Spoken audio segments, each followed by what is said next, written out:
Saat kami sedang asik beristirahat, tiba-tiba terdengar dari atap gudang suara yang sangat mengerikan. Duk, duk, duk. Dan gudang tersebut bergetar sangat hebat. Kami pun saling pandang. Di benak kami pada saat itu adalah entitas makhluk astral penghuni gudang tersebut. Pada saat kami sedang shock, tiba-tiba Bang Don yang pada saat itu memegang kamera berteriak,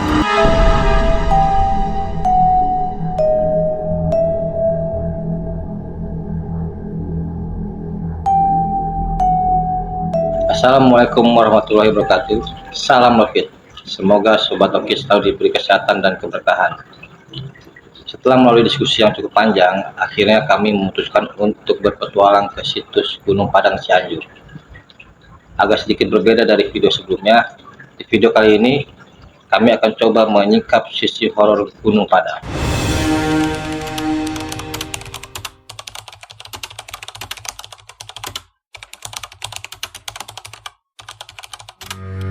Perjalanan kali ini kita mulai dalam suasana hati dan alam yang cerah, dengan mempersiapkan barang-barang yang kami perlukan agar tidak ada yang tertinggal. Dan kami pun memulai perjalanan menuju situs Gunung Padang Cianjur. Belum jauh kami berjalan, kami sudah terjebak kemacetan yang panjang dan parah.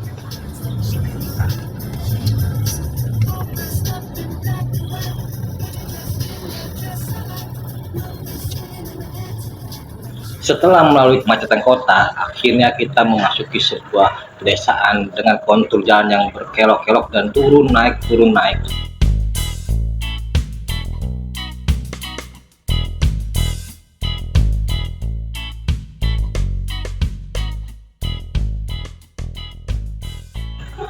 Tiba-tiba Bang Don, sang sutradara dan kameramen kita berteriak, "Lapar, oi!" Karena takut dia ngambek dan syutingnya gagal. Akhirnya kami menepi sejenak untuk mengisi perut, karena biasanya orang lapar itu suka bikin yang aneh-aneh, Sobat Lokit.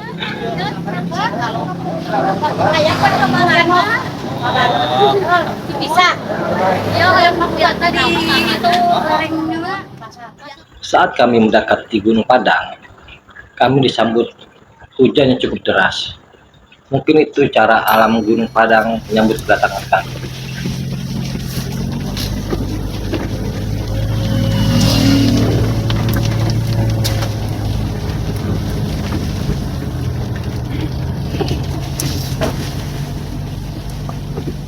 Tidak berapa lama sampailah kami di kawasan wisata situs Gunung Padang.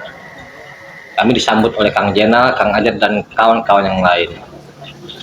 Sebelum kami berbincang-bincang lebih dalam tentang situs Gunung Padang, kami ngopi-ngopi dan istirahat sejenak. Setelah istirahat dan ngopi santai, kami pun mulai berbincang-bincang lebih dalam dengan Kang Jenal dan kawan-kawan untuk mengetahui sejarah situs Gunung Padang dan untuk mengetahui apakah ada kisah-kisah horor atau misteri yang dapat kita dokumentasikan. Sobat Lokit, selamat malam. Saat ini kita sudah berada di kantornya situs Gunung Padang ya, Kang ya. Nah, saat ini di samping saya ada Kang Zainal. Nah, ini kita akan tanya Kang Zainal nih, gimana sejarahnya situs Gunung Padang, asal usulnya dan lain-lain. Ya, Kang Zainal. Halo. Kalau sejarahnya ini gimana Kang Zainal ini? Kebetulan Jenal sendiri beberapa kali terlibat melakukan pendampingan riset tuh dari 2011 sampai sekarang juga. Cuman yang banyak hal yang bisa diberikan informasi dari kaitan riset atau penelitian yang ada di Gunung Padang waktu riset, tim riset mandiri ya. Tim riset mandiri itu gabungan berbagai disiplin ilmu yang melakukan kegiatan penelitian di Gunung Padang, termasuk ada beberapa galian kotak galian atau ekskavasi ya bahasa itunya, penggalian terus juga dari ilmu fisikanya, dari ilmu arkeolog dan filolog juga. Jenal pernah mendampingi kegiatan-kegiatan tersebut. Jadi kalau kita tanya asal usul Gunung Padang, mungkin dari cerita leluhur kita zaman dulu emang udah ada ya Gunung Betul, Padang betul. itu. Dan itu juga udah dimanfaatkan, juga udah difungsikan. Cuman kalau untuk dilaporkan ke pemerintah, menurut informasi dari tokoh-tokoh yang ada di sini tuh kisaran tahun 1979. 1979. 1979 laporkan ke pemerintah, dan tahun 80-nya baru ada kunjungan untuk si penelitian. Ternyata di situ baru ditetapkan, oh ini benar, ini peninggalan cagar budaya katanya. Itu menurut lanjutan dari si laporan tersebut. Dan akhirnya tim Arkenas Arkeologi Nasional waktu itu tahun 80 datang ke sini dan melakukan ekskavasi atau penggalian. Lantaran sebelumnya masih tertutup sama pohon yang masih besar, tanah juga, katanya seperti itu. Dapat kata pemerintah tahun 81, 82 baru diadakan pemugaran atau ekskavasi. Muncullah terlihat struktur-struktur bangunan yang ada di Gunung Padang. Gitu. Gitu. Itu tahun berapa itu, Pak? 81 hingga 1981 hingga 1982 itu diadakan pemugaran. Informasinya seperti itu. Nah, kalau yang ditemuin kali situs purbakala itu di tahun berapa Kang tadi? Kalau ditemukan mungkin dari zaman dulu kakek buyut kita yang ada di sini itu udah memanfaatkan, juga udah mengetemukan. Kenapa disebutkan seperti itu? Karena dari dulu cerita kakek ini pernah beberapa orang yang melakukan kegiatan semedi atau bertapa katanya di tempat itu gitu. Karena dulu nggak tertutup semua, ada beberapa batu atau tempat-tempat yang disakralkannya di sana, si batunya muncul ke permukaan kayak gitu. Gitu. Nah, kalau situs Gunung Padang ini ada nggak hubungannya dengan kerajaan yang ada di sini, Kang?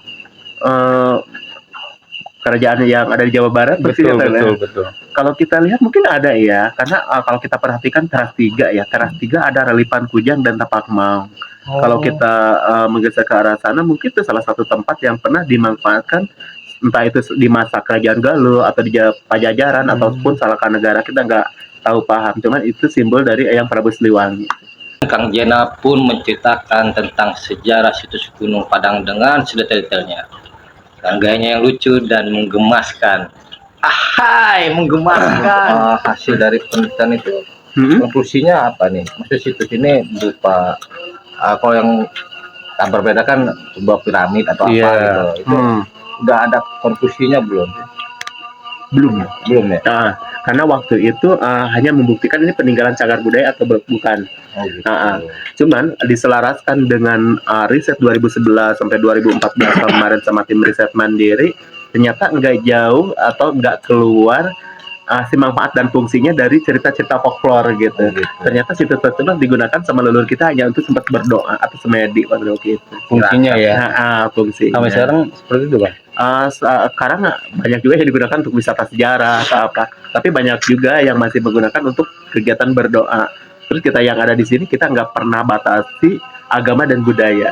Semuanya. Iya, karena budaya yang ada di Nusantara ini ya pernah melakukan kegiatan ritual dengan caranya mereka masing-masing. Terus dari berbagai sudut agama juga sama gitu. Kami ada yang umat Kristiani, ada Katolik, Hindu, ada Buddha, Muslim juga banyak. Nah, ini kenapa namanya situs Gunung Padang? Padang sendiri diambil dari kata terang ya. Jadi karena ini salah satu tempat yang digunakan untuk tempat ibadah leluhur kita, jadi untuk menerangi jiwanya mereka zaman leluhur kita. Padang itu dalam arti luas atau terang gitu. Jadi buat orang tirakat dapat pencerahan. Dapat dilapar gitu ya.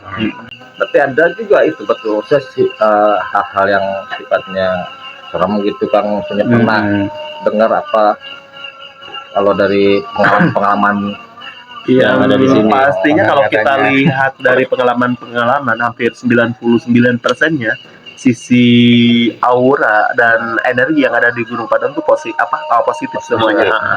Karena setelah mereka bersuci di Cikahuripan, kan sebelum naik ke atas situs itu di sana ada sumur Cikahuripan, dan fungsinya untuk melakukan bersuci dulu di situ. Sampai sekarang ada? Ada. Masih fungsi kan? Masih fungsi. Masih aktif. Kalau nggak percaya, di sekolah aja. Ngobrol dengan Kang Jena dan kawan-kawan ini asik sobat Ukis. Mereka mampu membuat suasana cair dengan jokes-jokes dan tata bahasa yang tidak memberi kesan kaku di setiap obrolan kami. Tapi sampai saat ini kami belum mendapatkan informasi ataupun cerita horor yang kerap terjadi di Gunung Padang.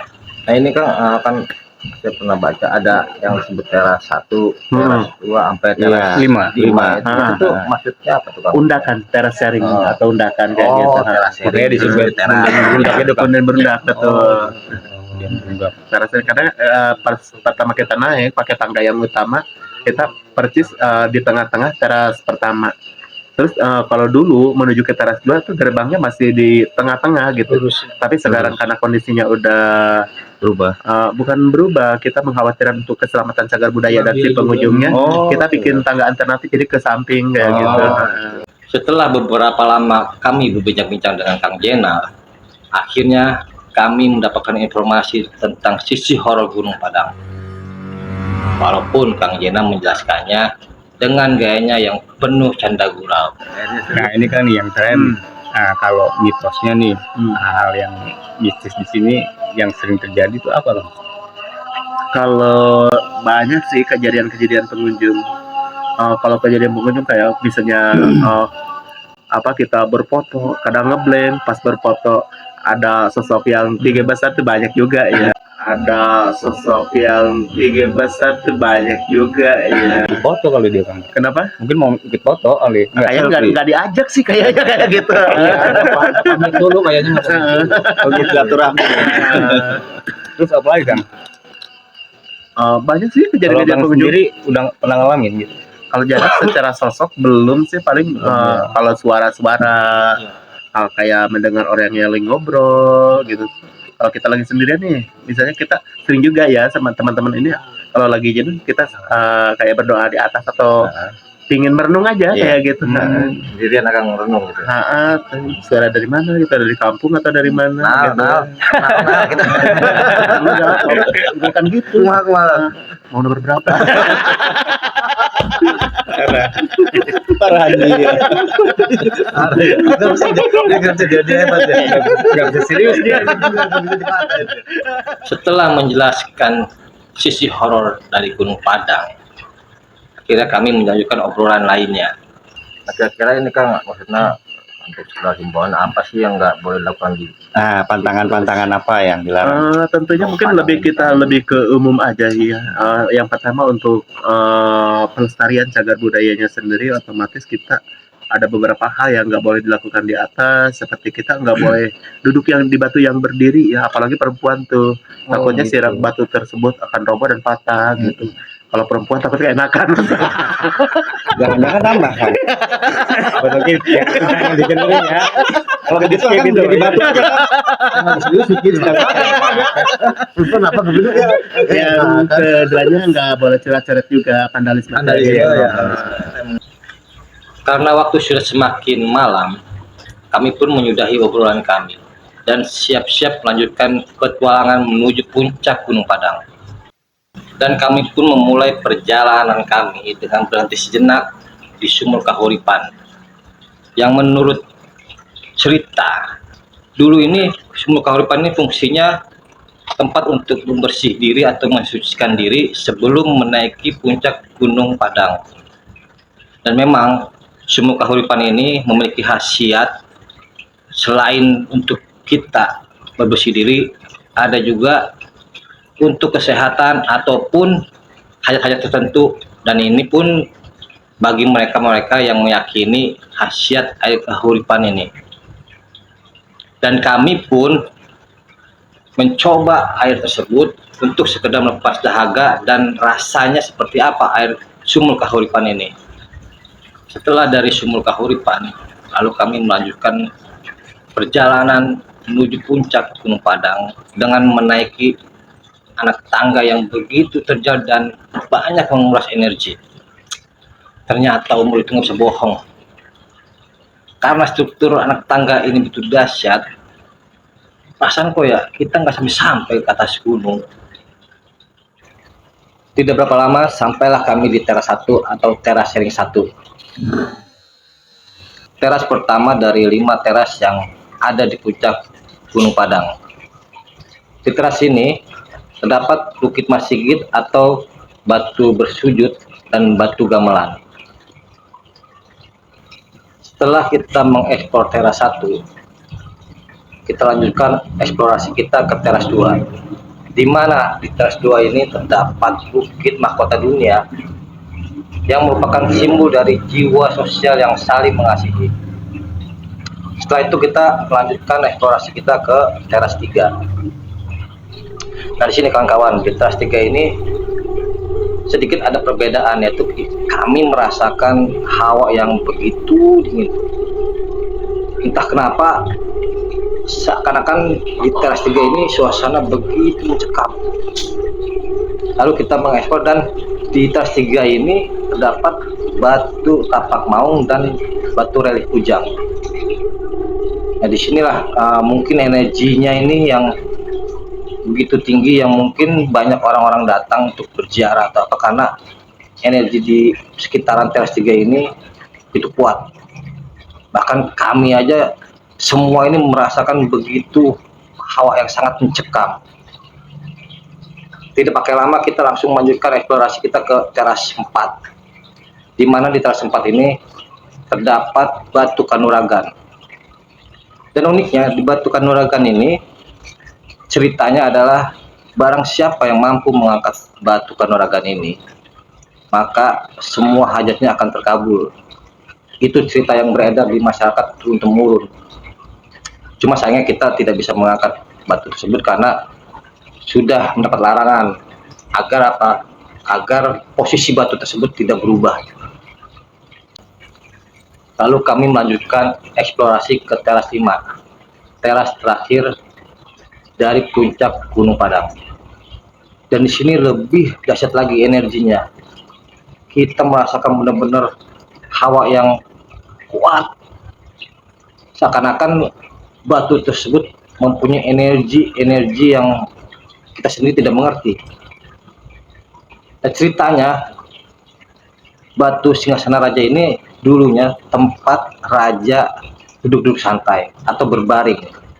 Mungkin karena seorang raja memiliki ilmu kanuragan, maka energinya itu terkumpul di batu tersebut. Setelah kami selesai mengeksplorasi situs-situs yang ada di area Gunung Padang, Kang Ajat yang pada saat itu menjadi pendamping kami membawa kami ke area yang bisa mendirikan tenda. Tepatnya berada di samping gudang penyimpanan barang. Dan kami pun beristirahat sejenak di teras gudang tersebut, sekedar melemaskan otot sambil ngopi-ngopi santai.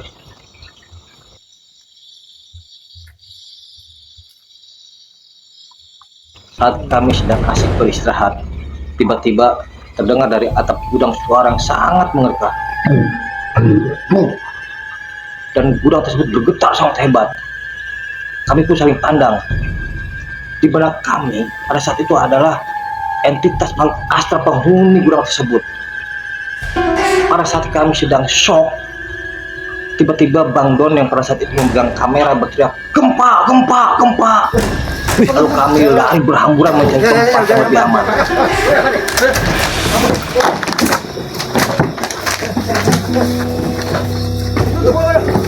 Gas. Ayo dok.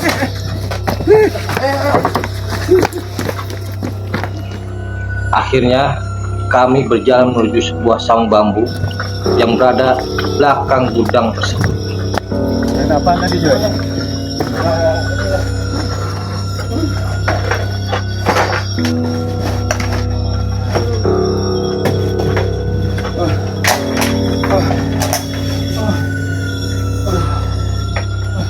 Itu enggak adanya tuh di atas dulu ya. Di atas dulu ya. Sini geser. Saat kami meledakan ketegangan akibat gempa tersebut, karena efek gempa tersebut membuat sekujur tubuh kami terasa lemas dan jantung berdebar-debar tidak karuan. Entah apa yang ada dalam benak Kijoy. Tiba-tiba dia berkata, Bang Maron, tadi kan katanya dari bawah di sini ada tempat angker. Tempatnya lumayan jauh dari sini. Kita buktiin. Panas gue Joy. Kaki gue masih gemetar tadi gara-gara gempa. Lama kalau itu mah, tapi kita buktiin. Wah, boleh tuh. Pembuktian mah. Tapi kan kalau gitu kan nggak boleh rame-rame. Oh, harus sendiri. Nggak apa-apa. Saya sendiri. Siap. Ya, Yakin? ya. Kita buktiin nih malam ini. Yakin lu Joy? Ya, bismillah. Itu gua nggak jawab apa ya. Padahal aku nggak tahu jawab. Udah yakin, bismillah. Nah, aku udah. Kalau nggak dibuktiin kita nggak tahu. Gue di sini ya, nggak ngantar ini. Oh, nggak ngantar. Ya lo katanya mau sendiri loh. Gue malas sih gua. Ya udah nggak apa-apa. Ya udah. Ya udah. Bener deh. Ya. Siap lo? Siap. Parah banget ya. Iya. Udah kalau udah berani mah. Iya. Iya, oke. Ya tadi itu mana ya? Banyak. Dan akhirnya Kijo ingin membuktikan sendiri apakah tempat itu benar-benar angker. Dia pasang kamera sendiri, Kamera oke, pasang lighting sendiri. lampu oke. Dia ingin membuktikan sosok tinggi besar yang sering tertangkap kamera pengunjung. Dan yang lebih menyeramkan lagi ada cerita sosok kepala tanpa tubuh yang konon sosok tersebut milik seorang etnis Tionghoa yang dipenggal dan dikuburkan di tempat tersebut. Astagfirullahaladzim. Astagfirullahaladzim.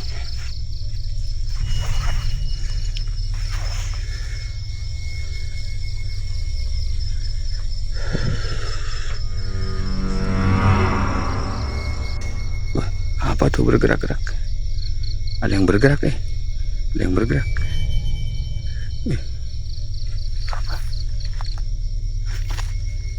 Apa itu? Astagfirullahaladzim. Astagfirullahaladzim ya Allah.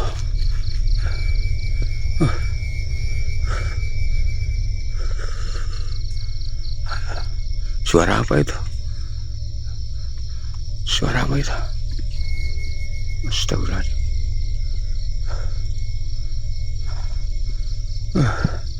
Bulu kuduk pada merinding deh. Tahu gitu mah tadi rame-rame, si sendirian baik.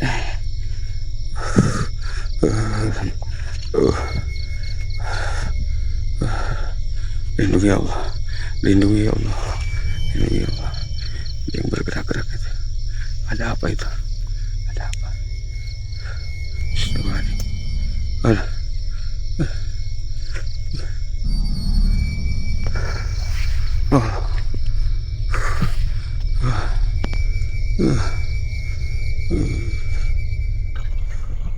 Setelah sekian lama kami menunggu Kijo, Udah baru Jok. Kamar mandi. Udah lama banget. Tahun ya. Berapa jam? 1 jam ya? Ada dari tadi dia. dan entah apa yang dilakukan Kijo di tempat itu, tiba-tiba, wah! Astagfirullahaladzim, apaan itu? Dan tidak berapa lama Kijo datang dengan napas yang terengah-engah.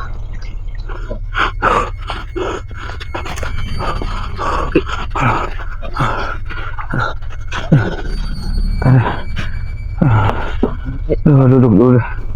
Duduk dulu.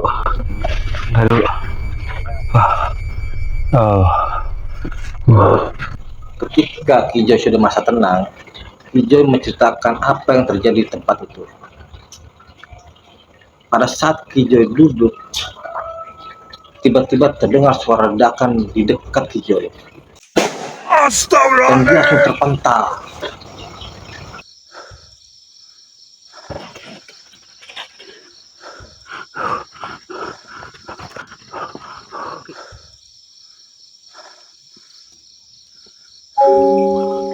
Oke Sobat Lokit, itulah sepenggal kisah horor di situs Gunung Padang Cianjur. Dan bagi kalian yang memang memiliki hobi ke tempat-tempat yang angker, jaga sikap, jaga ucapan, dan jangan pernah sombong. Dan untuk kalian yang belum subscribe, tekan tombol subscribe, like, komen, dan share sebanyak-banyaknya. Salam Lokit!